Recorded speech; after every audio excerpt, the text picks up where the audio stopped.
What's up, guys? I'm back with another video, and as you saw in my last video, which was also my first, I was doing some gameplay of a flight simulator called X-Plane 11. So I do gameplay of airplane simulators. I also do some film some real flying, at air shows and stuff like that, and I'll even be flying, sometimes because since I'm learning how to fly, um, so. So today I'll be talking about the so this was kind of at the early stages of World War II. So just kind of show you a map real quick. So Japan, as you see here, is an island nation, and Hirohito, who was the emperor of Japan at that time, really wanted to kind of expand his empire. So in order to do that, they had to conquer China, Vietnam, Thailand, Laos, Malaysia, Indonesia, New Guinea, and Australia, and even New Zealand. But luckily that didn't happen because Australia was a big ally of ours, and we didn't want to lose a big ally, and so was New Zealand. So so Japan, they wanted natural resources as well as land, because since they were an island nation, they didn't really have all that stuff. So China was their biggest concern because they were obviously the biggest and had the biggest military. And so I'll be focusing on the air war. So let's start over here with Japan. So this plane that you see here is called the Nakajima Ki-27 Nate. Well, the Nate was the Allied code name. So this, as as it kind of looks like, was a fighter, and this plane was kind of an earlier, kind of classified fighter, because this was before the Oscar fighter had really, kind of come out into widespread use by the Japanese Army Air Force. Yeah, so that was kind of an early, fighter. This next plane down here is a Fiat BR-20, and this was mainly used as a transport. And this Fiat is, you might recognize that name as a car company, but during World War II they also built Italian planes during that time period as well. And that was one of Japan's few airplanes that they kind of imported, because Japan mainly just built most of their airplanes in Japan. So this next plane down here is a Mitsubishi Ki-30, and they're the same people who built the iconic Japanese Zero, which was the most iconic plane of World War II, which was used by the Japanese Navy. So the Ki-30 was mainly used as kind of an observation aircraft, reconnaissance, liaison, whatever you want to call it.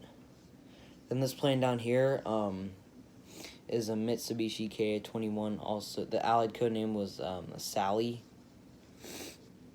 and this was also built by Mitsubishi. The Japanese also had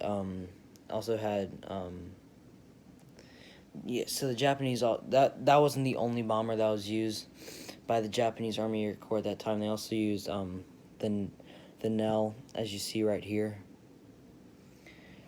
And as you can see, this was a two-engine bomber that had that had two tails, kind of like the American-built B-25 Mitchell bomber. So let's go back over here, and so this plane is called a Ki-15, and this was also used as kind of an observation aircraft, liaison, reconnaissance, whatever you want to call it. So now I'm gonna go over to the Chinese Air Force, and before I'm sure you guys have all heard of the Flying Tigers and Claire Chennault, who flew P-40s, and who were the American volunteer group. So Claire Chennault was an Air Force commander, and China was kind of suffering really badly in the air because their Air Force was pretty outdated. So I'm going to go to them now. So this is a Tupolev SB-2. This was a Russian bomber. You can see here, and this was obviously imported from Russia at that time. And so this is a Curtiss BT 32 Condor. This was built by the Curtiss Aircraft Company, who also built the P-40, which I'll show a picture of in a minute. And so that was kind of a transport plane slash, it was also used as a light bomber occasionally. As you can see, some bombs under the wings on that one. And then this one is a Diwatine D510. This was a French airplane that was, obviously imported from France. And that was, kind of also an early fighter. As you can see, it still has fixed landing gear. And this one down here is a Curtiss Hawk 3 fighter. This one is a biplane. So it's obviously, this was kind of introduced in the 1930s, kind of a in between World War I and World War II. So this aircraft is pretty outdated. And this is a I-16, which was also imported from Russia. And that was obviously, it was a fighter. And it wasn't really, the best fighter of all times, because it didn't really have maneuverability. It was also very slow. So now I'm going to talk about the AVG, which was also known as the Flying Tiger. So Claire Chenault, I'm sure you've all have heard of him. He was an Air Force commander, and he heard about China and during World War II, and he kind of stepped on one too many toes with the Army Air Corps. So he went over to China and said he would help him out.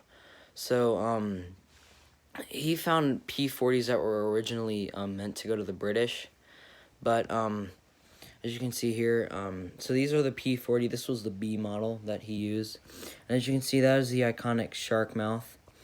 As you can see there, and it's shooting down some Sally bombers over there.